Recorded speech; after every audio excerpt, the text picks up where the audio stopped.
So let's go to Impact from 9/1 last Thursday. So we open up with a great segment with the Hardys. This is Senor Benjamin and Vanguard 1, Matt, Rebby, Maxwell singing Jeff's theme. I fade away and classify myself as obsolete. Obsolete. So Maxwell takes it away on the piano keys, and it's so beautiful that Matt has a premonition. We go to the ring, and in the ring, we have Mike Bennett and Maria, and they are gay with excitement because he has a title shot later on tonight. Out comes Bobby Lashley. He is pissed. He tries to egg on the situation between Moose and Mike Bennett. Last week, Mike Bennett dumped Moose over the top in a battle royal. So Moose comes down to the ring. He is quite distressed. Says that he did not meet with Lashley last week like Lashley asked him to do for dinner. But he also says he has not forgotten what the Miracle did last week while they were in the ring. And that tonight, he will decide who's going to leave as the champion. Pretty good segment. Lashley, like I say every week, much better as a character and on the mic nowadays. So continues to improve as well. We have Broken Matt versus Crazy Steve in a match. Initially, they face off and basically just bark in each other's face. Matt says, "How do you want this to end?" And they have what Josh Matthews referred to as a taste of strength. So they lock up in the test of strength and immediately start biting each other. So that continues on. It ends after the match continues on. Jeff interferes. Matt then hits a twist of fate for the win. Pretty much a nothing match. As Matt and Jeff go to leave, Steve grabs the mic and he says to Matt, You are blind as to what's going on. And he tells them that the Decay is at the Hardy compound and King Maxwell is now Rosemary's baby. We get an X Division video package showcasing the X Division's inclement danger. So they're talking about how wild all these matches are. And there will be an X Division gauntlet match for the X Division title later on tonight. They let Trevor Lee speak once. Holy crap, that guy has a really thick Carolina accent. Next we have Broken Matt and Brother Nero trying to FaceTime Rebby, trying to get a hold of her, but she does not pick up. Inside the compound, we see Rosemary appear while Maxwell is in his pack and play. We have this X Division title gauntlet match. First out, Trevor Lee and DJZ. Next, we have Andrew Everett to give the Helms Dynasty a 2-on-1 advantage. Next out is Mandrews to even the score. Braxton Sutter and Spud are next out. So this is the entire X Division. I am very underwhelmed, I must say. Brian, am I still connected? I think we talked about that last week, actually. Am I still connected? I could have sworn I got I'm just talking to you right now. Oh. We were comparing the wacky X Division to the women's or tag division, remember? I remember, because I was paying attention. Correct, yes. Well, based on action, I will say this match was better than that 6-woman match tonight. So, a lot of dives. At the end, the Helms Dynasty are both up on the Ultimate X. They grab a hold of the title. They take it down, and they're fighting over who's going to hit Matt with it to win. As this is going on, DJZ leaps from the corner, grabs the title in midair, lands on the ground. Pretty cool finish. But I am left wondering, why are they even running this angle? Because Lashley, a couple weeks ago, beat the shit out of DJZ, pretty much made it known that the X Division means nothing in the grand scheme of things. And now DJZ is back with the title. So, not my favorite booking scenario. We have EC3 in the back. He gets interrupted by Eli Drake. Eli says they have a match tonight. He will win, and that's a fact. Before he can finish, EC3 cuts him off, tells Eli the only fact is that he is getting his ass kicked tonight. Drew Galloway down to the ring. He is peeved. The crowd chants, "Why, Drew, why?" Because last week, of course, he attacked Aron Rex after EC3 defeated him. But Drew asked the same thing. Why? Why did I stand up for TNA and the fans when I first got here? Complains about the fans, complains that last week after the match, what are they doing? They're not cheering him and EC3 on. They're cheering on the ref. So this brings out the grown man baby, Billy Corgan, wearing a nice pair of sunglasses. says he was going to suspend Galloway, but Aron Rex appears under the Corgan-tron, says that Billy Corgan didn't suspend him because Aron Rex did not want Billy Corgan to suspend him. They break out into a fight, and who comes to break up the fight but the entire X division? So as we know, it's usually jobbers who are called upon to break up the fights, so they send out the entire X division to do so. DJZ doesn't even get to relish in his recent title win. He had to come out here and stop Aron Rex and Drew Galloway from fighting. Nothing worse. So Broken Matt gets a hold of Rebby on the phone. He says the match with Loco Steve was merely a setup. And as he's doing this, he gets a call from Vanguard 1 that alerts him that Rosemary is inside the house. EC3 versus Eli Drake. Starts off with Eli Drake taking control, but EC3 counters a DDT attempt into the TK3. He hits the EC3 splash in the corner, grabs him, hits the 1%er, and continues his march towards the main event of Bound for Glory. We have Jeremy Borash in the back with balloons. He introduces the new Knockouts champion, Allie, who comes in. They make some balloon jokes about her boobs. Cool. I assume. But boobs are no laughing matter. Serious business. Yes. Yeah, that's it. Oh. I like boobs. Cool. What do you want me to say? Let's not joke about them. Rebby and Maxwell are in the house hiding in a safe room. And then Senior Benjamin comes in to watch over Maxwell. We get a DJZ promo now. He's done breaking up this fight, I guess. Says it's been 4 years since he was the X Division champion, which baffled me. But now he's going to take this title to greater heights. Good for him. We have Allie's Knockouts title win celebration in the ring. She comes down to the ring, and she is jovial.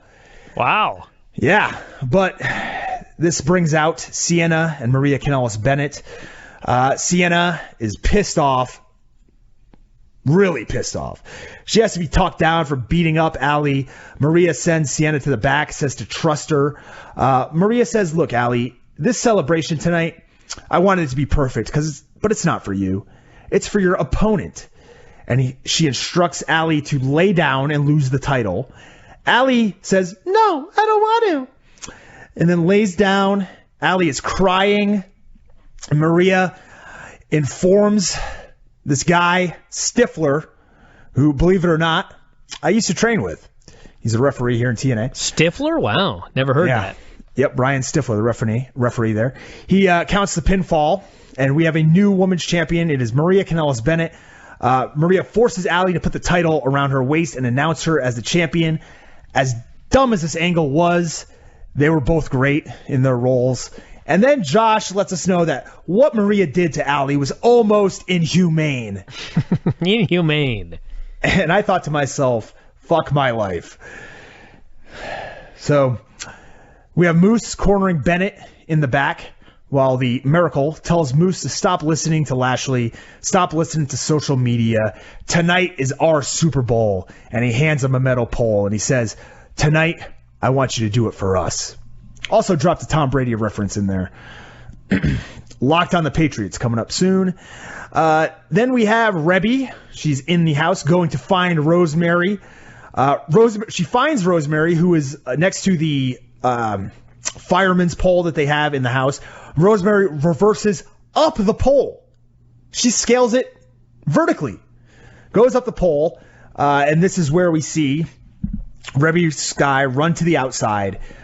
Rosemary gets her attention and throws Lita and Kane's baby to her, much in the vein of Snitsky. Then Benjamin appears with Maxwell, tells Rebby it's okay, I have the baby. Rebby then tells Senior Benjamin to prepare the battlefield for massacre. In that exact voice. And we have the main event, Miracle versus Lashley for the TNA title. Lashley has the match in control early on, sets up for the spear, but Moose walks down a ring with brandishing his metal pipe to distract Lashley. We come back from commercial, and I can only assume Bray Wyatt made an appearance because that fat, dirty wizard is the only one who can teleport and do stuff like this because the Miracle is now in charge. after being on death's door a second ago.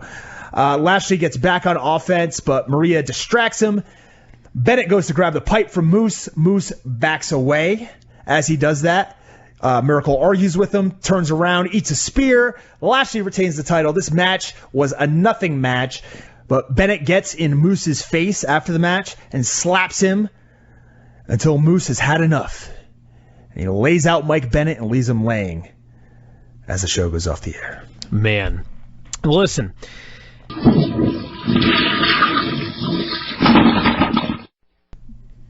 Hopefully you didn't have to look at the referee when you did that. Senor Benjamin is reading that tonight's broadcast is performed by trained professionals. Do not attempt any of what you are about to see. And we have the first appearance of Vanguard 1, as he lets us know that no animals were harmed in the making of this video. That's right. Here we go. This is a recap of last week. Those of you who did not see Impact, it's Matt Hardy alerting Rebecca that Rosemary is indeed in the house. We have the she tossed the baby. Yes, I believe that was Lita and Kane's child that Rosemary threw off the balcony to Rebby, but it was a fake because Senor Benjamin appears with King Maxwell and places him in the warm embrace of his mother. We got the piano playing here, the anthem. The Delete or Decay anthem. Performed here by Rebby Sky and your son, Finn. I believe that may have been Maxwell, but... You listen to this song right now? Yeah. I have been alerted by Jeremy Borash on Observer Live on Wednesday that is a renowned, legitimate opera singer who is performing this song. He's doing a hell of a job. I believe it's Pavarotti.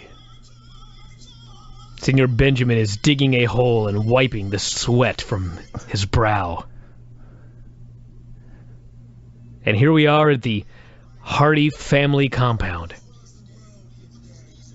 Beautiful landscaping here as we approach the house, as you see nothing but dirt and small patches of grass. So Senor Benjamin needs to up his game, I believe. This Jeff Hardy guy with his eyeball gimmick, it's pretty sweet.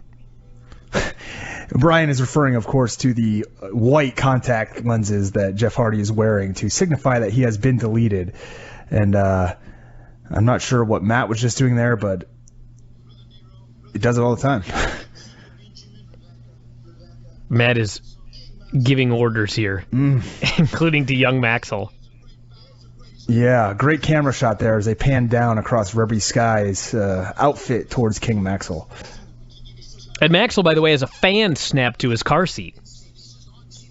So, well, he should. It's hot out there in the summer in Cameron, North Carolina, I'm sure. Ooh, it looks like we have the Battle of Atlanta, the last Battle of Atlanta set up in the background there with some chickens inhabiting the cage. That looked like a monkey.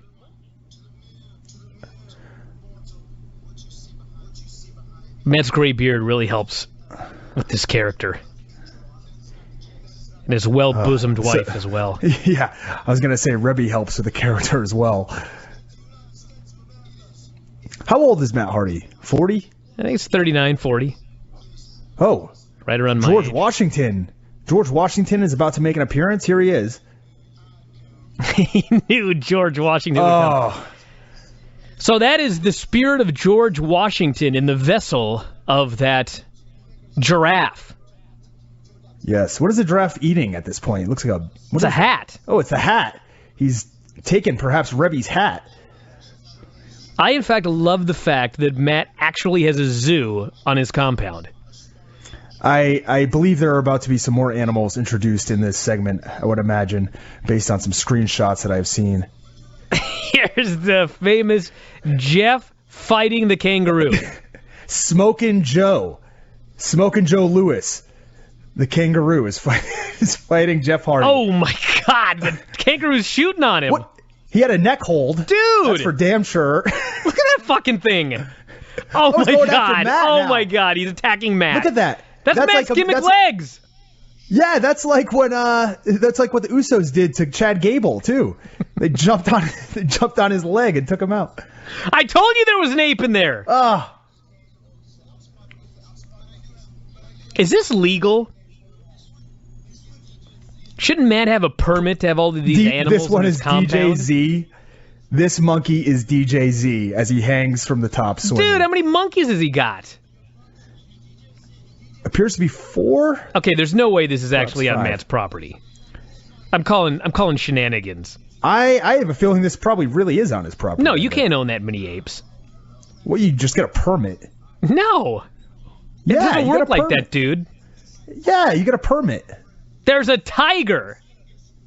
Mike Tyson had one. Genghis Khan is in the tiger. Oh my God, look at the size of that beast. That's not Tiggy? Oh man, the entire fleet of Decay is coming. I hope young Finn isn't watching this, and that's why he's in such a state. He's very upset. Here's some fella just come out of a liquor store. Is that Semper Vivi? I think I saw an Atlanta Falcons hat. That is Mike. Look at him. There he is, sitting in the front seat there. Turning off the theme music he's sending to producer Scott for Observer Live. Oh man, the first in the Pines. Who is this nerd? Well, you know he's fucked, so it doesn't really matter. Oh. Sure enough. If it's by her. There's Rosemary. There she is, walking down the street in her leather outfit, her short shorts, her breasts nicely perked up through her shirt. He's awfully happy about this. That's got to be simp. You want to ride, baby? Oh, he's taking his glasses off now. You know he's serious. She just did the old, there was the psycho clown tongue gimmick.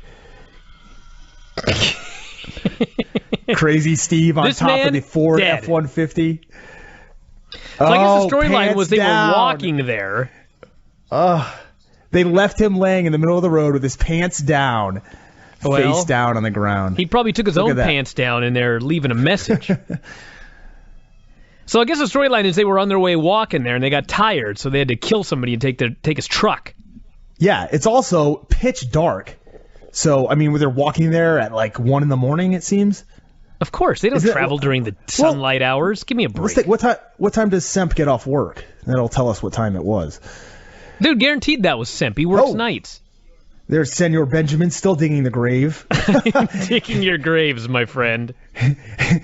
So Decay stumbles upon Senor Benjamin, tries to find out what he's doing, and he lets them know, I am digging your graves. My God, thank God they let him live. And they just leave. Look at that. He's got to delete on his shovel. Man.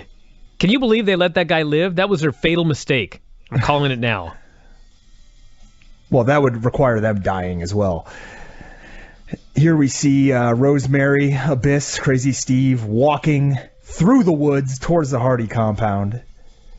Very slowly, as if they're in no hurry at all. They can't just use the road. She's got the Snake Eyes gimmick going on here tonight.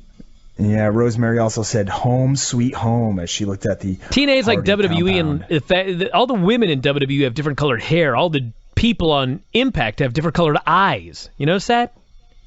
That is true, yeah. Jeff's got no eyeballs. Oh, man, they're peeking in the window. Ooh, and there's a spider. Perhaps some foreshadowing. I don't think it's right to peek in the window at that infant. It is right to peek at Rebby Scott. Oh, man, he's looking out the window at them. Dude, this kid's going to have nightmares. How does Rebby not see them? Oh, she's busy. Why is Abyss going hunting, like for bucks and deer? Look at that camouflage. Oh. He knew they'd come. Well, of course you did. You invited him. Plus, he had a premonition. That was odd. I guess he knew twice. Well. All right, here comes Decay. So didn't Matt just walk away from them? Did I miss something? Well, he's going to the battlefield. Creatures of the Night shirt for Jeff Hardy. How old is that shirt there? Oh. Abyss apparently does not like fire. Or fireworks. They're shooting at the Decay with Roman candles. Including Rebby's in on this time. This cannot be safe with all those animals around. No, hell no. Imagine how crazy those monkeys are going. Oh my God, all of the They're animals. going ape right now. Dude, my cats go ape during the fireworks, so imagine that tiger. This is way too dangerous for the animals to be on the... So Crazy Steve, in a tremendous move, pushed over a ladder, and as they were shooting at the ladder, it deflected the fireworks in various directions. Wow. Yeah. Okay, we're in the middle of Vietnam right now. Now Rosemary is running faster. First of all, she could barely move earlier. She was moving at the pace of a sloth. Now she's running full speed away from these fireworks. Well, at the beginning it was her character, but now that they're trying to kill her with guns, she's running for her life. Return to the abode and protect Maxwell.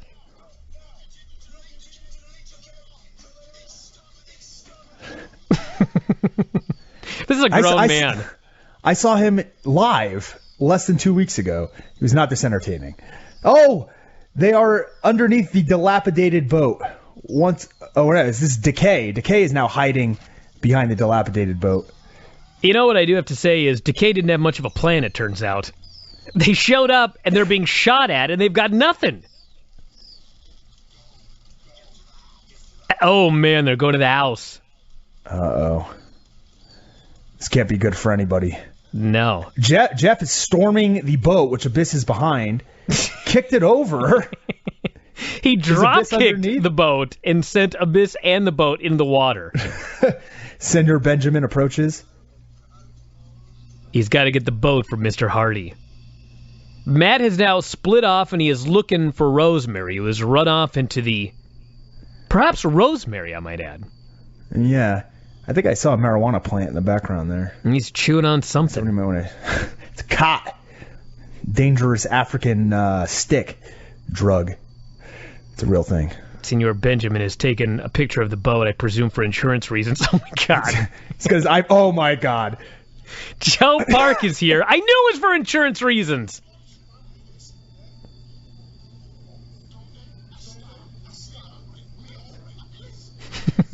Oh my God! I'm about to lose it. He's looking for his brother.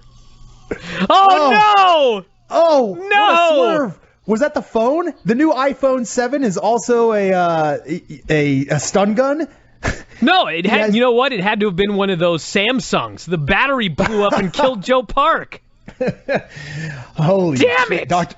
Dr. Luch's phone took out Joe Park, who was being carried away in the front of what is that thing even called? Dude, that's how they wrote Joe Park out of storylines. They killed him with an exploding Samsung. Crazy Steve trying to burn Jeff Hardy's face. How could Jeff Hardy see what was going on there if he has no eyes? Well, he has eyes, just no pupils. Oh, they just work different. This is going to be vicious. Oh no! A front suplex into the pool. Oh. Well, Jeff Hardy knows the rule. There will never be a bad match that involves people taking a bump into a swimming pool. And they're now battling underwater. In a collar and elbow tie. Matt is still out looking for Rosemary. He knows she's out there somewhere. Well, there she is. And now we know. Now there's a... forklift. Somebody is operating a forklift. Oh, it's Senor Benjamin. It's a grave digger is what it is, isn't it?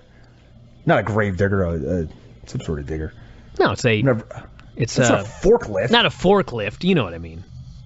I don't, because I've been searching for the words since they showed it. I can't remember. Jeff is Oh. Wait a minute. Oh, that is Crazy Steve. Jeff has rear naked choked Crazy Steve and killed him in the water, apparently. I'd say that's a deletion. I mean, you can't choke someone unconscious and leave him for dead in the water and expect him to live. But Jeff doesn't seem to care. Oh, he's dead. One down. Actually, two down. Joe Park is down now as well. Yeah, but Abyss Oh! Oh! He's not dead. just when we thought he was done, he drags Jeff back in, and Senor Benjamin's still digging these graves. Dude, Jeff should have known better. What an idiot. You don't turn your back on a dead guy in one of these movies? He can't see what's going on. It's those damn contacts. Senor Benjamin continuing to dig. And out comes Abyss. He's grabbing Senor Benjamin by the throat. Jeff is fighting back, rakes the eyes of Crazy Steve. Yeah, he was wrapped up in a I don't know what that was. A centipede? I don't know. They've now fought their way out of the water. Toy. Where did they get Crazy Steve? Dude, he was a Canadian indie guy. Oh, he's a Canadian? That explains now it. He's a dead guy. Rosemary's Canadian, too. All right, Rosemary and Matt Hardy are having a stare down. They're hissing at each other. Boo. Hiss. Ooh. Whoa, what was that? That was creepy. Teleported. That was a Katrina-style teleportation behind a tree. I don't think it was teleportation. It was just intense speed. Abyss with Janice there, but he missed. Janice is stuck in the tree. But he does have Matt Hardy down, and now, magically, he has Janice back, so Bray Wyatt is probably somewhere close by. So is the storyline now that Joe Park and Abyss are actually different people? It has to be, brothers. Right? They're brothers, apparently. Yeah, right? They're not the same guy. Chris is Abyss. Because Joe Park's dead. That's confirmed. Oh, man. Jeff just took the barbed wire board from his brother. Or his brother. But where did he take it? In the balls, looks like. I think so. Talk about post-hole-itis. Man, Jeff's been deleted. Or ring post-itis. Yeah. So unselfish, Matt notes. Man, Brother Nero was awesome. Too bad he's gone. Matt hissing and Matt's best friend, Vanguard 1. In the distance, targets have been acquired. Dude, right when all hope was lost, Vanguard 1 returns with guns! Guns ablazing! No. Those are fireworks. That's still a gun. He's using it as a gun. It's a Roman candle. Vanguard 1 is shooting the shit out of the Decay. There's fire everywhere. And it's creating the symbol. There's fire in my loins as I watch this as well. I believe that's the Jeff Hardy symbol, correct? Yes. Correct me if I'm wrong in my Hardy symbols. Mr. Steve and Chris have been trapped inside the Hardy on the symbol. top of Mount Doom, it looks like. Oh, and we cut back to inside the house. Oh, man, she's got the baby! She's got Maxwell. Rosemary has Maxwell, and Rebby's down. That's a sweet shirt Maxwell has on, by the way. Oh, Vanguard 1. Not so fast. Put the boy down, witch. See, Vanguard can't shoot, though. Too. May hit the baby. Yeah. Run. Oh, man. Rosemary misted Vanguard 1, and it appears he's short-circuiting. Vanguard 1 is gone offline. They've killed Vanguard 1. Vanguard 1 has been deleted.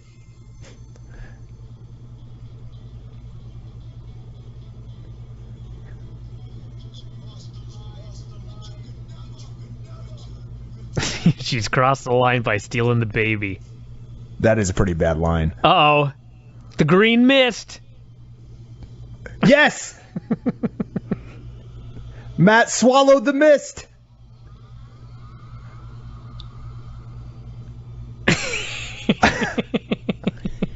That had to have been the most dramatic mist blowing in wrestling history. Matt snowballed Rosemary with the green mist. She is blinded. Matt's got a newfound power. And Rosemary has run off into the night. Oh, there's Maxwell. Look at that beautiful shirt he has on. Dude, he moves good. Is that a paisley pattern there? It may be a hint that is being sent my way. You know what I will say? He does have a very nice hairdo, and he's a very, very good-looking young boy. He's a very handsome youngster. Oh, man, Jeff's still down. Crazy Steve over him. Crazy Steve has killed Senor Benjamin. has him in the back of a truck, it appears. Oh, the Ford F-150 is leaving with Crazy Steve, having abducted Senor Benjamin. Well, you know what they say. This is the first battle in the next great war.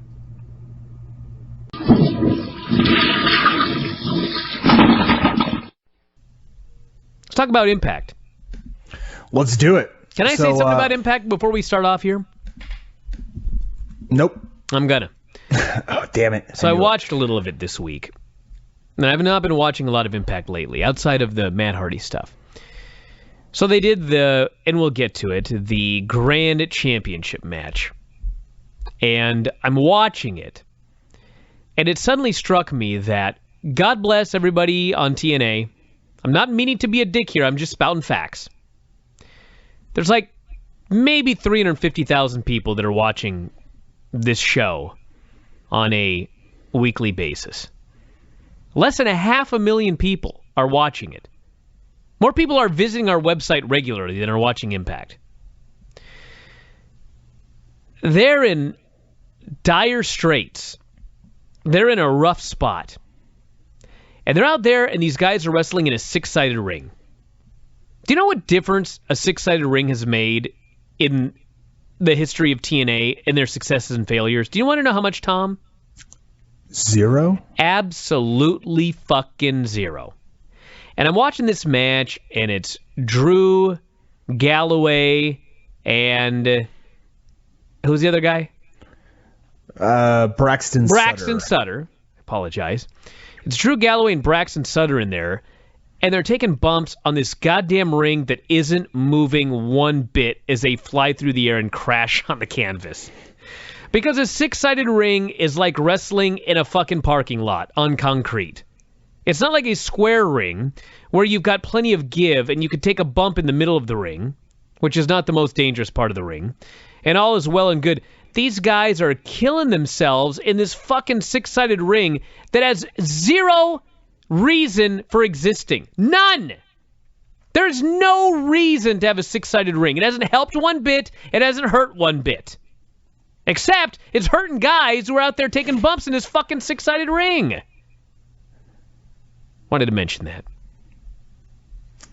Never thought about it. Never been in a six-sided ring. I heard from plenty of guys that have been in the six-sided ring. They're like, this ring sucks. You know what I have been in, though, Brian? I'm not sure if you know this. A weapons battle royal, which was not in a six-sided ring. It was in a four-sided ring. Okay, my question is, were there more than 5 people involved in this weapons battle royal? Yes, there were. You'll have to tell me about that someday. 20 or 30. Yeah. I also lost to Billy Gunn and R-Truth once. Got a car battery thrown at me. Not a car battery. I'm sorry, a D-cell battery. A car battery would be... Imagine if I got a car battery thrown at me. You'd be dead. Well, if it hit me, if I dodged it, it wouldn't kill me. Anyways, we have Impact from 9/8/2016 last Thursday. So Mike Bennett and the Knockouts champ Maria come out to the ring, and they are fuming mad. Mike Bennett claims that he should be the champ, but of course, last week, Moose ruined it. What happened was Moose would not give him a weapon that he wanted to use, and Mike Bennett got pissed, and Moose laid him out afterwards. So he does claim that he fired Moose via text message, and he is now going to focus on and win that world title. So Dixie comes out from underneath the Corgan Tron and announces that at Bound for Glory, we will have Moose versus Mike Bennett. So Moose hits the ring, and he is absolutely affronted. He gets a hold of Mike Bennett, but Maria goes to hit him with the Knockouts title. Moose catches her and sees it. This gives an opportunity for the Miracle to powder, and the first segment is in the books. Well, I didn't see anything except the match, so continue on. You just watched that one match? Yes. Oh, okay. I just watched that one match. All right, that's going to make my job a lot easier. I'll just lie. So we have, next up, we have Sienna and Allie versus Gail and Jade. Before, they're doing the introductions, and then they cut to the back, and Maria and Dixie are arguing, and Dixie strips Maria of her control of the Knockouts division. Sorry, I thought I got your interest there. Nice try. Yeah. All right, so the story of this match is between Sienna and Allie and Gail and Jade is that Sienna hates Allie for falling on her a few weeks ago and winning the world title from her, the Knockouts title. Allie is excited to wrestle, but has no clue what she's doing still when she gets in there. And most of the match is Sienna doing some moves, Allie trying to get in, Sienna berating her and kicking her out of the ring. At the end, Allie makes a blind tag as Sienna's in the corner. Then she climbs up to the top, goes to hit Jade with an axe handle, but accidentally hits Sienna. Sienna gets pissed, hits her finish, leaves Allie laying. Jade reluctantly makes the pin, and her and Gail Kim win the match. They help Allie up, kind of look after her, ask her if she's okay. And it is clear to me, one of two things is going to happen. Either Allie is going to go babyface and cost Maria the title versus Gail at Bound for Glory, I would imagine, or Allie herself will defeat Maria for the Knockouts title. Clear to see that that's the direction they're going. I think Allie turns babyface. That's for sure. Whether it's going to be to cost Maria the title against Gail Kim or Jade or somebody else, or if it's going to be she's the one that defeats Maria, she's definitely going babyface. No questions about it. Why do you think that? Did Jim and Virginia tell you? No, it just seems to make sense from the stories you tell each week on this show. Inside info. Okay, so we go to the back, and Jeremy Borash has Billy Corgan there, and he's saying, "We hear you have a huge announcement." And Billy Corgan says, "Yeah, we've been, you and I have been wrestling for ages, for a long time. Who would think that we'd be here right now together, and that I would have an announcement that could change the face of the wrestling industry?" So, Billy Corgan, in between, also, I'm not mentioning the Delete or Decay stuff since we've already covered it. So Billy Corgan is in the ring for his huge announcement. So I'm expecting that it's going to be him, making an announcement about him being the president of TNA and total control and something along those lines. But instead, he lets us know he's retiring the King of the Mountain title, and he announces the Grand Championship title. So this brings out Drew Galloway, who is pissed, and he says that he should be the champion. Corgan says, obviously, no, you should not be the champion. And we get a video package that goes over the rules for this Grand Championship tournament. So it's essentially like mixed martial arts. We have 3 3-minute rounds. It's like women's mixed martial arts from 10 years ago. 3 3-minute rounds. The match at any time can end by pinfall or submission. However, at the end of each round, we will have judges at a 10-point scoring system. If the match ends in a draw, it goes to the judges for a decision. Not a bad... I don't know. I don't know what to think about this. I'll tell you what to think about it. I watched it. I kind of liked it, but I don't want to. Here's the thing. So, in all of the years that I've been watching wrestling, there have been a small number of changes. Actually, in the time I've been watching, there haven't been any. But, I mean, if you go back to the late 1800s, early 1900s, I mean, there was a point where it was a 1 count, and then it became a 3 count. And that was adopted, and now it's been a 3 count for like 125 years or whatever. But, I mean, there was also a point where if your shoulders touched the mat or you got thrown, sure, that it was over. That was even further back. But eventually it evolved into a sport where you had 3 counts. And then later there became doubles matches. You had 2 men versus 2 other men. And now occasionally you'll have 3 men versus 3 men. ROH is introducing that title. But at the end of the day, yeah, they're doing this World 6-Man title. Why don't they just take that Never title? I mean, it's like the same thing. But my point is, I've seen various promotions around the world try all sorts of different wacky things. And yes, there was a period where the round system was what was used in the UK. But this is America, and it's 2016. And the thing with the rounds is it making the matches and the product better? I don't know that it's making it worse. Okay, but when you have a show where all of the other matches have just like, as much time as they need, and then you introduce a match where right when things get going, it stops for a second, and then it goes again. I mean, It's like, are you normally going to 15-minute time limit draws and there's no winner? If that's the case, then just have judges that will rule who wins if a normal match goes to a draw. Like, how does having rounds make it better? How does it make the product better or more interesting or make more people want to watch it? The answer is it doesn't at all. Well, there's stuff that they could do with the rounds that could lead to that. You know, there are ways, like, you know, you can easily tell a story where a guy's getting beat up for the majority of a round and then maybe wins at the end of the round or wins in the third round after he's been beaten up the whole time and he scores a big pinfall. You could also have, they do open scoring. So in between each round, you get the score. And, you know, you could easily have a situation where one guy is disgruntled during, you know, maybe the fight ends up being a split decision or something, or the match ends up being a split decision and he gets robbed and that leads to rematches in the future. I mean, there's a lot of things that you can do with it. It's different, which in some ways is good. It's something new. And I don't hate it. I just feel that there's a thing among wrestling fans where they're new and different does not mean better. New and different can mean worse, or it can mean it doesn't make any difference whatsoever.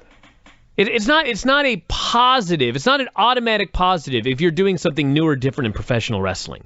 Maybe to a very, very small number of fans, but I mean, do fans really want to watch and do math and do deep thinking about the open scoring during, you know what I mean? I don't think they do. Most fans can't even tell you what a fucking real split decision is, and they've been watching MMA for 10 years. That's true. Okay, hold on 1 second, and then we'll move forward. So Drew Galloway, they go through the match rules. Drew Galloway's in the ring, as I said. Aron Rex comes out, says he wants to fight Drew Galloway. Billy Corgan tells him that they're both in the tournament and that Galloway's first match is next. Okay, so it's Galloway versus Braxton Sutter, like we said.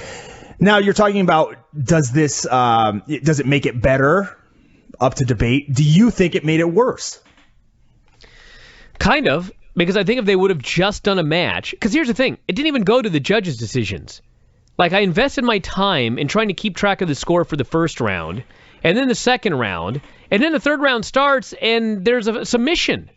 Okay. So I was like, well, what the fuck was the point of all the other stuff then? Because I think that, you know, when you're doing this first match, you have to kind of try to get over the rule set. And what they did was they told an easy story. In the first round, Drew Galloway dominated, right? Totally destroyed Braxton Sutter and got a 10-9. The second round, Drew Galloway starts off hot, but Braxton Sutter gains the advantage towards the end so that the judges give him the second round. And then in the third one, Galloway grabs a hold of Sutter and makes him tap out to the Iron Maiden pretty quickly. But it at least got over, you know, how you win each round in the eyes of these judges that are ringside. I also know that in mixed martial arts, I would say 8 times out of 10, the fans agree with the decision. But the other 2 times out of 10, they disagree with it, and they get very angry, and they boo, and they cry about it. And to create a scenario in wrestling, I don't know. Hey, listen, maybe it's going to be great. I watched it, and they did the open scoring, and the first round was a 30-27, and I'm thinking, okay, I got to remember that Drew has 30, and the other guy's got 27, because then I guess we got to add that to whatever's in the second round. But then they said, no. Drew Galloway just wins the first round. So then it's like, well, why do we have the open? Why do we need to know what each? It was just too complicated. That's my argument. It's too complicated. Just have a goddamn wrestling match and then have a finish. I'm an old man. Give me a break. You're not that old. Get out of here. Cut that shit. I'm sick of hearing that, Bryan. Dude, I'm sick of hearing this newfangled shit. Just want to see my wrestling. Okay. Hey, I thought the match was pretty good. It was just all the other extra rigmarole was a waste of my time. Maybe I'm just such a MMA, fanboy that it doesn't bother me. I don't know. So, we have this Bound for Glory press conference. Can I say one more thing, Tom? Can I say one more thing about it? Yeah. So you're an MMA fanboy and you liked it, right? Oh, hold on. Let me say one thing. The title itself sucks. Looks awful, but... So my argument here is, it's kind of like Lucha Underground, where there's time travelers and chicks vanish. But, like, it's a self-contained show. You would never have an Impact television show where half of it is sport, but then there's folks disappearing. And if you did, it would suck. So maybe if you had a promotion and it was all 3 rounds, open scoring, etc., it would be fine. But when you've got a show where 90% of the matches are just normal matches, and then you just randomly have these matches for another title with goofy rules, it doesn't work for me. What causes a match? Why does it have to have these rules to be for this belt?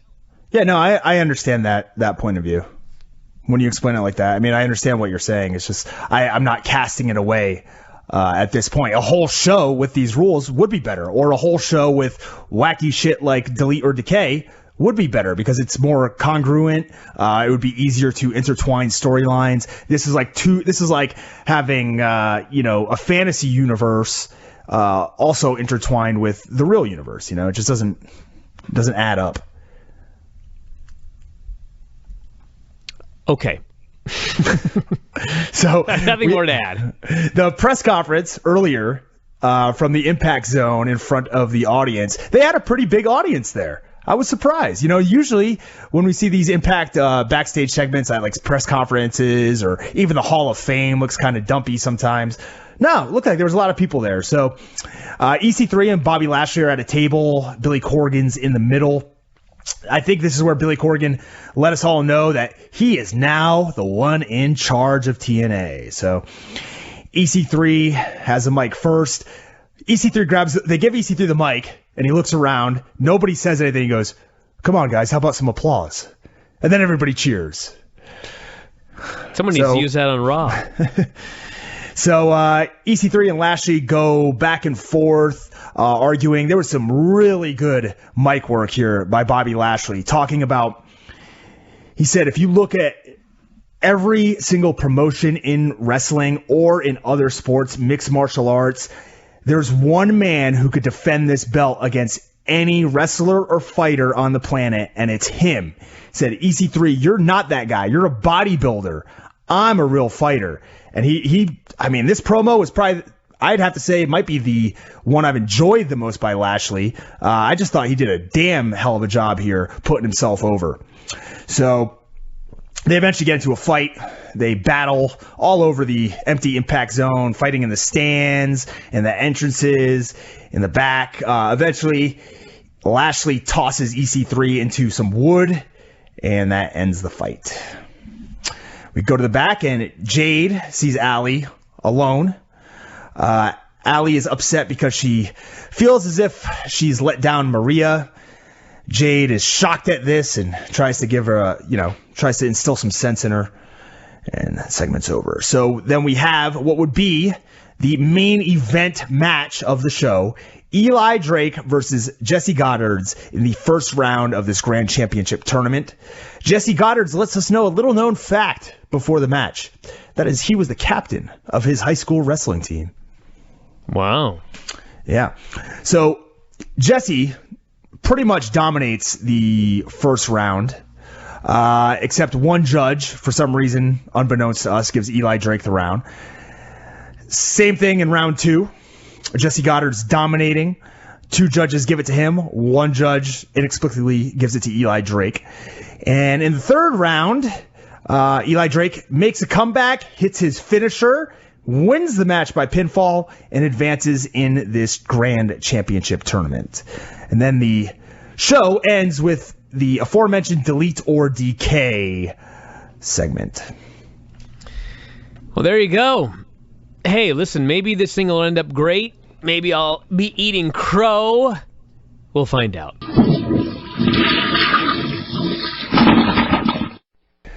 Move on to Impact? That's right. Let's get Impact done so we can go this Overweight Classic. So we have Impact opens up with a video package of Matt Hardy mourning the loss of Vanguard 1, the injuries to Brother Nero, and the kidnapping of Senor Benjamin. He carries Jeff into the Lake of Reincarnation and speaks in tongues before Jeff is reincarnated first as what I think was the Omega Champion version of Jeff Hardy. He was in a suit and smoking a cigar, saying, "You can't see me." I don't really know what was going on. I don't either. Then Matt submerges him again, and he gets what he wanted, which is Jeff Hardy in a Creatures of the Night t-shirt, who he proclaims as the nefarious brother Nero. So then we have Lashley comes down to the ring, and he is assuredly pissed. Borash is in the ring, accuses him of ruining the Bound for Glory main event last week after attacking EC3. Lashley says EC3 wanted to be the face of the company, but instead he broke his face. Lashley tells JB that, look, if I did ruin the main event, you can take the spot at Bound for Glory. Instead, this brings out Grado. Bobby Lashley then asks, who would be a bigger joke to face, Grado or JB? Grado says, look, Mike, I've known JB for years. I don't even know what accent that is. He's known JB for years, and JB is definitely a bigger joke than Grado is, which gets a good round of applause from the crowd. Lashley then spears Grado, so there's no one in Impact who can beat him. Moose's music hits, and to say he is pissed would be entirely correct. They have an awesome stare down before trading blows. Moose gets the better of it. No joke, during this, I noticed Moose's head is 2 times the size of Lashley's head. And afterwards, Moose takes the mic, says that he wants to fight Lashley tonight, and if he has to, he'll go drag him back in the ring from the back and beat the hell out of him. We have Aron Rex in the back talking some smack about Drew Galloway and the Grand Championship tournament. You want to talk about somebody being just a guy after their debut. Aron Rex, already just a guy. Lashley is bad-mouthing Moose in the back, says he's been there for 2 days and that if he wants something in Impact, he should work hard if he wants a title shot. He says no to Moose's challenge tonight because fighting him would be bad for Moose's health. Apparently he's looking out for him. We have the Grand Championship tournament match next between Trevor Lee and Aron Rex. Round 1 consists of Rex in the Bo Dallas special tights, complete with periwinkle knee pads as well. Wrestling. Rex goes for a bunch of pins right off the bat. Trevor Lee fights back before Aron Rex can land some clotheslines right at the end. 2 judges give it for Rex, 1 for Trevor Lee. Round 2 begins. Lee goes for the Fisherman's Buster about midway through the round. Rex is able to counter with a push into the corner and then a running discus punch, which knocks out Trevor Lee and allows Aron Rex to get the pinfall. So Aron Rex is in the back, and he is asked a million questions by nameless people. What do you think about your match tonight? What do you think about Bound for Glory? What do you think about Impact? Blah, blah, blah, blah. And every answer he gives is the same. All he says is, Drew. So, one-track mind for Aron Rex, thinking about Drew Galloway. So, Matt Hardy is in the woods, searching for Vanguard 1. Finds him hung up in a tree. Matt believes that Vanguard 1 is in fact dead. He is crying. Praise to the 7 deities. Vanguard 1 springs back to life and has flashbacks of all the good times that he had with Senor Benjamin. And then Vanguard 1 takes off to lead Matt to find Senor. So Maria is in the ring. She is absolutely pissed. Claims that tonight will be Gail Kim's Hall of Fame induction ceremony instead of doing it at Bound for Glory. She brings out Gail, who is none too pleased, which is also known in some circles as pissed. Maria gives her a picture of Maria holding the title as a present, plays a video of Gail's highlights, which consists of Maria kicking Gail's ass. This brings out Dixie. She says that Maria no longer has any authority because she is the Knockouts champion. She can no longer be in charge of the Knockouts, and that Gail Kim is in tonight's Gauntlet match for a title shot at Bound for Glory. Then we have the weirdest thing that I've seen all week. Braxton Sutter against Rockstar Spud in a exposed turnbuckle empty arena match. So there's no one in... Please tell me this is that one time you're just trying to fuck with me. I am not. I promise you. They have a match, and it is reffed. There's one person besides the 2 combatants in the arena. I know this man very well. It is a man I used to train with. His name is Stifler. So there's no fans, nothing, which is kind of odd. Rockstar Spud walks out to his music and looks to the crowd, looks to his left, sees no one, looks to the right, kind of snarls as if there's somebody there, and then continues on down to the ring. So there's no turnbuckles on any of the corners. They basically brawl around. The whole point of the match is trying to Spud is trying to force Braxton Sutter's face onto the turnbuckle so that he can kick him and try to break his jaw, because Braxton Sutter broke Spud's jaw a few weeks ago, and Spud has adult braces on due to this. So eventually Braxton Sutter takes control. There's a couple low blows. Sutter hits a low blow, starts whipping Spud into the exposed turnbuckles, throws him in, I believe, 3 times. Scores the pinfall afterwards. Spud is bleeding from his mouth. I don't understand the point of this match. They were brawling in the stands. Sutter threw Spud over the guardrail onto the exposed floor at one point. His back was all bruised and beaten, and there's no one there to see it. And I would be very surprised if a lot of people watching at home were excited or pleased by this match. It was uncomfortable and unsettling in many ways. Search it out. I shall. So, Matt is in the woods and he is following Vanguard 1. And Vanguard 1 brings him to what Matt describes or asks the question of, what is this decrepit erection? So it is a building that is housing Senor Benjamin, who is tied up. I believe his mouth is closed over with tape. Matt Hardy releases him, tells him to prepare the weapons, and a great war is coming to the Hardy compound. Backstage, Moose wondering if Lashley is going to accept his challenge or run away from him tonight. Then we have the Hardy clan, Broken Matt, Jeff, Rebby, all in the ring. They talk about the previous Delete or Decay segment from last week, the Delete or Decay battle. Decay comes out. Rosemary mentions that Maxwell deserves better for a mother than Rebby Sky. And I promise you, if you see Rebby during this segment, you would be very envious of Maxwell's last year plus, or however old he is. So, blah, blah, blah. Let me see. Matt challenges the Decay to a match at Bound for Glory. Calls it the Great War. The crowd actually begins to chant war. Decay gets in the ring. A brawl ensues, and the Hardys lay out the Decay with twists of fate, including Rebby hitting a twist of fate on Rosemary. Really? Wow. Yep. How about that? You got to see Rebby during this segment. So in the back, Mike Bennett trying to stir up shit between Lashley and Moose. Lashley's not having any of it. So we have the Knockouts title Gauntlet match. Jade is the first entrant. Allie comes out to be the second entrant, but Maria stops her and says, look, Allie, you've been screwing things up. You clearly don't know what you're doing. I have somebody to take your place. And introduces Laurel Van Ness, who is better known to you as Chelsea Green. So she enters the match, number 2. Sienna is out next at number 3. They double team Jade, as they are both charges of Maria's. All the other knockouts, I forget who they were, but there's only 3 of them. It's like Marty Bell, Madison Rain, and Gail Kim come out, enter the match. Final 3 are Sienna, Gail Kim, and Laurel Van Ness.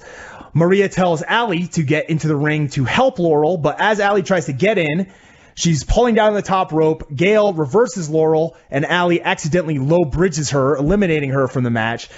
Sienna goes to hit the silencer on Gail, but Gail counters into the Eat Defeat, wins the match, and will get her title shot at Maria at Bound for Glory.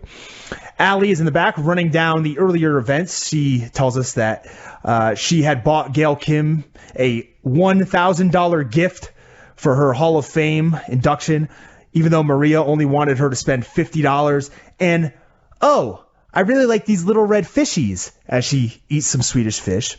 She then thanks the crowd for cheering for her earlier and for bringing her these little red fishies, and goes back to eating the Swedish fish.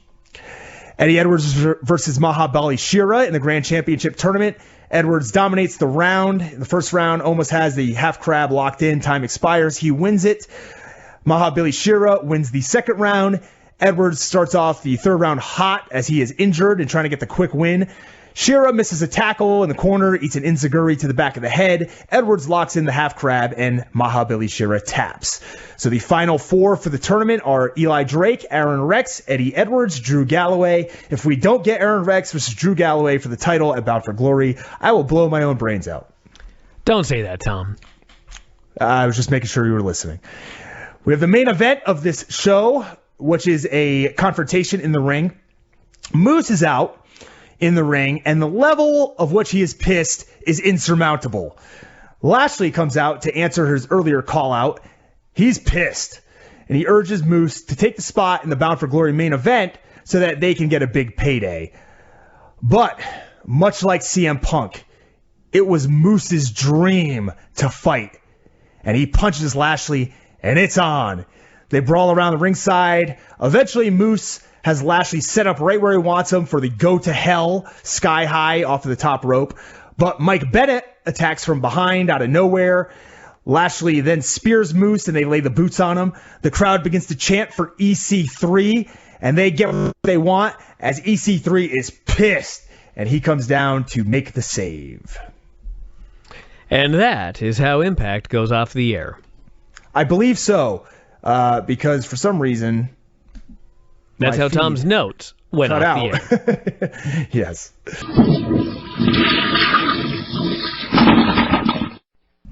I know we've said this before, but this may be the final ever Impact.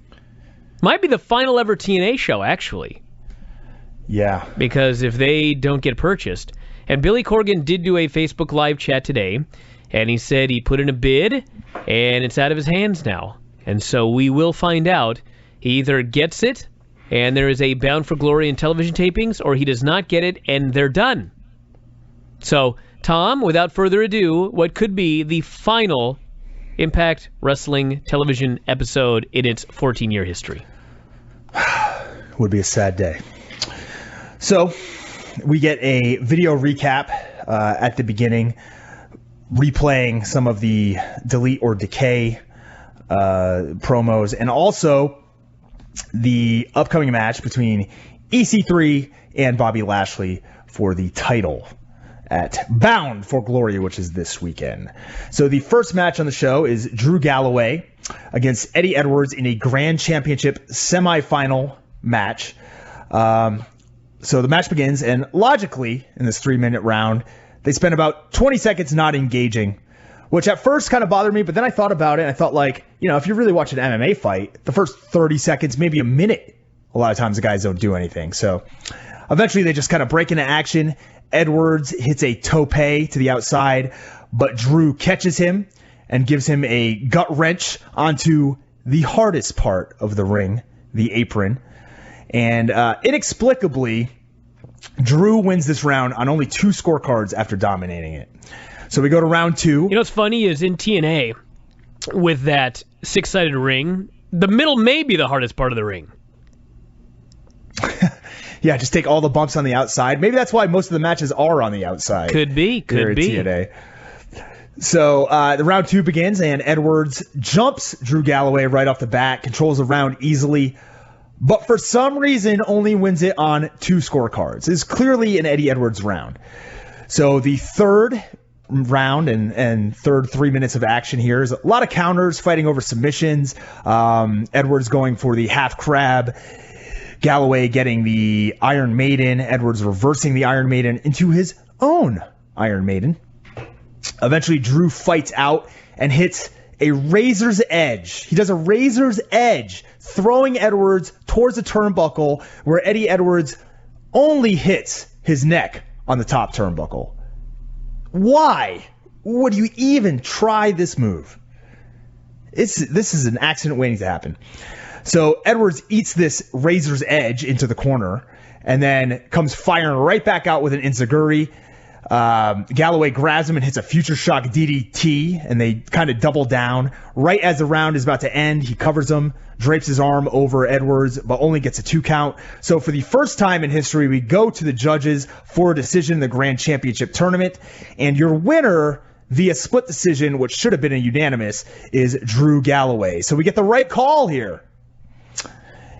Drew, already better than these MMA judges. Yeah, that's an understatement. So then Drew cuts a promo telling EC3 and Lashley that they better ask to go on last at the pay-per-view because there's no following him. So then EC3 comes out.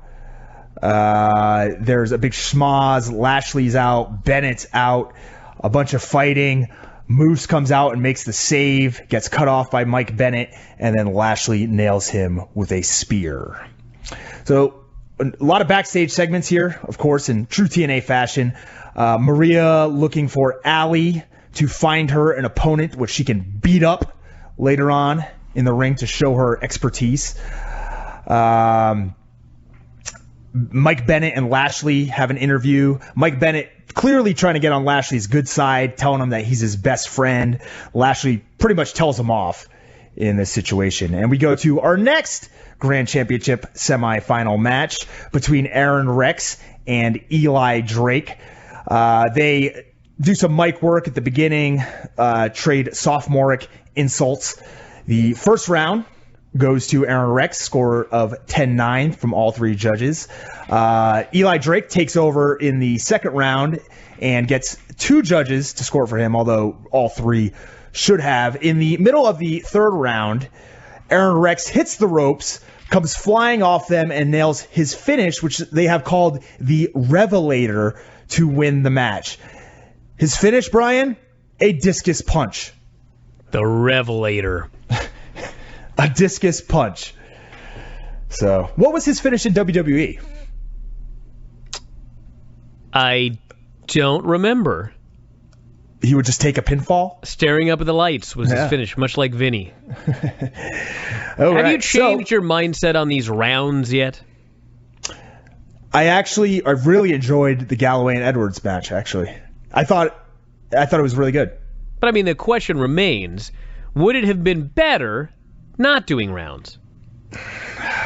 The issue do the rounds make it better? I can't answer that question because I have to watch matches where there's no rounds next to a match that has rounds. If I was exposed to just a promotion like you had mentioned earlier, when this first came up, if it was just a promotion where all the matches were in rounds, I think it'd be a lot more palatable. And I don't think it would be a detriment. I think that actually what they should do, and I'm curious to see how much of this was Billy Corgan's idea, this Grand Championship tournament, but maybe if he gets the company, they go to all rounds, maybe 3 5-minute rounds. I would not be opposed to it. Listen, I don't like the idea of in the middle of a match just stopping. I mean, listen, ideally, I'd rather MMA fights were a 30-minute time limit with no rounds. I think I would much prefer that. But the rules are that they have rounds, so I think I would rather, if they're going to do rounds, it's got to all be rounds, or no rounds. I don't like the half and half stuff. It's very much like when I used to watch Impact, and it was half sports show and half Lucha Underground. It doesn't work. It's got to be all or nothing, I think. Yeah. You watch more than I do, so. If you have a chance, you should watch the Galloway and Edwards match because they worked each round like very intelligently. Like Edwards is going for a lot of pins, trying to steal the round. I don't know. It was just a really good match, and it made sense.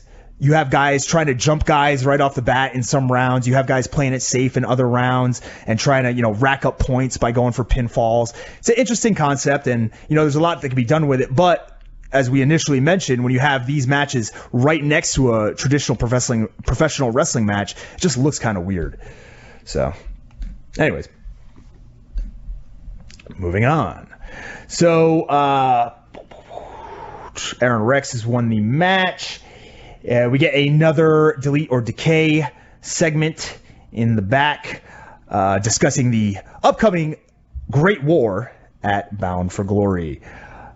We get a video which shows the upcoming debut of Cody Rhodes. This is a video of him sitting in I think it was a Ferrari, perhaps, and, taking off as he looks in the rearview mirror with his sunglasses on. Cody Rhodes is indeed coming to Bound for Glory. And he will be pissed. That's for damn sure. So Decay come out next, down to the ring. They are pissed. Super pissed. They want a piece of the Hardys. This brings out Matt and Jeff. Jeff cuts a pretty damn good promo from the crowd. Kind of reminiscent of Willow. It was very Willow. It was Willow-ish. Lights go out. Crazy Steve and Abyss are in the ring, tied to the corners. Rebby is beating up Rosemary, goes for the twist of fate, but Rosemary gets away. They argue and bicker, and they will indeed face each other in a match if we make it that far. So, in the back, again, we have Moose and EC3 pumping each other up, talking about tonight's main event. EC3's asking him, what's he going to do to Moose? What's he going to do to Bennett? And he is going to beat them both up. But EC3 says, no. Leave Lashley for me tonight. DJZ comes out to the ring, and much like any good champion, lays out an open challenge, says he will be a fighting X Division champion. This brings out his opponent, Trevor Lee. They have a short match. DJZ wins with the rolling DDT. The Helms Dynasty beats him up afterwards, and then this brings out Eddie Edwards to make the save. So what's interesting is, a few weeks ago, or like a couple months ago, they brought back Davey Richards to help out Eddie Edwards, and then he's gone again, and Eddie Edwards is back to being a singles or X Division wrestler here. He challenges DJZ to a match next week, which DJZ accepts. Maria has her public open workout next in the ring, so she asks Allie who Allie got to face her in her open workout. So they bring out her opponent. They don't even give her a name. Maria said her opponent's name is not important. Jumps her right away, beats her up, pins her, demands a second opponent. Allie says, look, I didn't find you a second opponent, Miss Maria. And then Maria continues on, tells her she wants another opponent, and a masked woman comes out in all black to some Oriental music. So right off the bat, what's interesting is you and Vinny watched a match in which they did a very similar thing with Eddie Guerrero and Rey Mysterio Jr. just last night. That's right, El Caliente. Right? Here we have Maria in the ring looking for an opponent. Clearly, it's Gail Kim that comes out in the mask. They go back and forth. Gail Kim, I believe, hits the Eat the Feet. They attack her, unmask her, beat her up, and she hit the Eat the Feet on Sienna and left her laying at the end of the segment. So that sets up the match this upcoming Sunday between Maria and Gail Kim for the Knockouts title. And we have the main event of tonight, which is Bobby Lashley and the Miracle versus Ethan Carter and Moose. EC3 and Moose double team Lashley off the bat because when they hit the ring, Mike Bennett scurried to get away. Obviously scared of Moose. He's a chicken shit heel. So we come back and Bennett has joined into the match. They have EC3 in the corner working him over. Moose gets the hot tag, goes crazy on the two heels. Bennett cuts him off, goes for his finisher. EC3, however, he cuts EC3 off, goes for his finisher. EC3 is able to roll over, once again roll him up and pin him for the win. Moose and Bennett then square off and fight. EC3 and Lashley have their third huge brawl in as many weeks, I believe. And this brings out Billy Corgan to announce that this upcoming week, which will be tomorrow, EC3 will have a team that he will captain against Lashley's team in a lethal lockdown match, and whoever wins will indeed get to pick the stipulation for their title match at Bound for Glory. So we have TNA Impact tomorrow, and then possibly Bound for Glory on Sunday with Moose versus Mike Bennett, Maria versus Gail Kim, the Decay versus Broken Matt and Broken Jeff, or Brother Nero. And finally, EC3 versus Bobby Lashley for the world title. So pretty good card. Hopefully, we get to watch it. We'll find out very soon. Yep. Corgan said that he had funded the last 3 sets of television tapings, and he said he's not doing it anymore because they'll just end up right back in the situation again in a few months, and he either buys the company or that's it. So we'll see. It's down to the wire, dude, for real this time. No more of this bullshit.